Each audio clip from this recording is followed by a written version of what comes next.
Hello to everyone, magandang tanghali po sa lahat po na nakapanood ng aking video. Guys, nandito po tayo ngayon sa may Kabitikan, Bacolor, Pampanga. Okay, ganito po siya guys. Oh.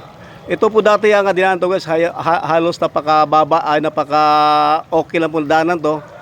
Dala nga po sa noon kasi guys, nung wala pa yung kasagsagan ng ulan, makita po natin na talagang itong area na to guys, dinaanan po talaga ng mga individual or mga anumang mga sakyan na meron tayo. Pero as of now guys, July 23 at exactly 12:25 in the noon, ganun po ang sitwasyon.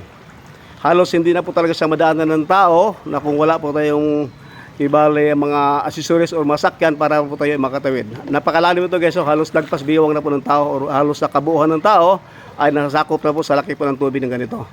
Nakapaigop na ito guys dahil sa may likuran po kasi ito, kung di po tayo nagkakamali, halos pasdaan na po. Kaya ganito po ang sitwasyon. Sa ngayon pong kasalukuyan guys sa oras po ng 12:30 ng tanghali. Paikot po ito guys, dati po kasi kami dumadaan dito, naka-tricycle po kami, wala naman tayong problema. Pero sa ngayon guys, grabe. Halos lahat po ito guys ay ginagamitan na po talaga ng mga instrumento para lang po sila ay makatawid sa magkakabilang panig po.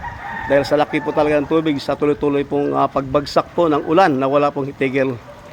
Ganyan po siya guys. Oh. At ang punta po guys, doon po tayo sa may papuntang highway po dahil medyo may kataasan kasi doon at ito po kasi napakalalim na area kaya hindi po talaga may iwasan na talagang dito po talaga babagsak ang kalakasan po talaga ng tubig ulan na binubuhos po galing po sa itaas. Okay, pati sa may looban ng bahay guys, ganoon pa yung sitwasyon, no? Wala po talaga pinipili ang tubig baha po na pumapasok po sa area na to. So nakita niyo si Kuya guys, no? Pilit po niyang tinatawid ang kanya pong daldalang isang jug or tubig upang sa gano'n po ay para sa pangaraw-araw po itong pangailangan. Okay. At kung napansin nyo guys, doon po tinanggaling kanina guys. Oh. So medyo may kalapitan na po tayo. So, siguro may layo na po siguro mga 100 meters na po siguro layo natin guys. At malapit na po tayo sa ating paroonan. Alright.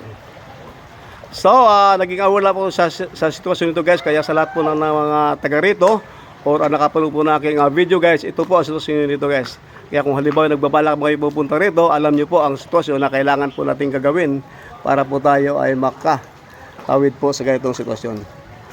Ibalik kabuuhan po ito guys. Oh. Alright. Napakahirap po, kaya lang medyo kasama po talaga sa hanap buhay natin yan na ganitong sitwasyon. Okay. Pero bago pang lahat guys, magbabayad muna tayo. Nakakaya ka sir.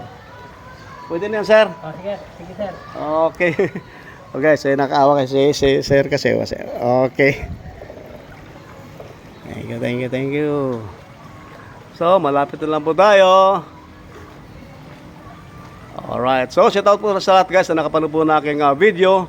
At sana po ay nasa mabuti po kayong kalagayan. At huwag po sana magkalimutan mag-follow and share sa inyo pong content creator ng Gogwang Pampanga Philippines 2025, Joaquin Vlogs. Thanks for watching. God bless and bye-bye. So, nandito na po tayo.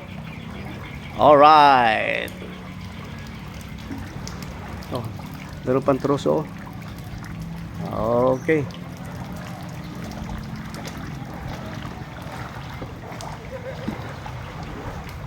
So, dito kasi guys, medyo may kataasan. Mag-additional lang po. Kaya wala po tayong problema. Dito lang po talaga sa area na saan po tayo sumasakay ng bangka dahil masigit na kinakailangan kasi. Alright. So guys, at the same time, sa muling pagkakataon, ganito lang yung lingkod, Joaquin Vlogs. Thanks for watching ulit. God bless and bye-bye. Alright. Sir, thank you sir ha. Thank you sir. Okay na po yun. Okay, sige. Salamat. O kuya, ano yung viral yung vlog mo niyan. Sana nga po sir. So, meron na may ibang pasero sumakay na naman doon guys. Okay.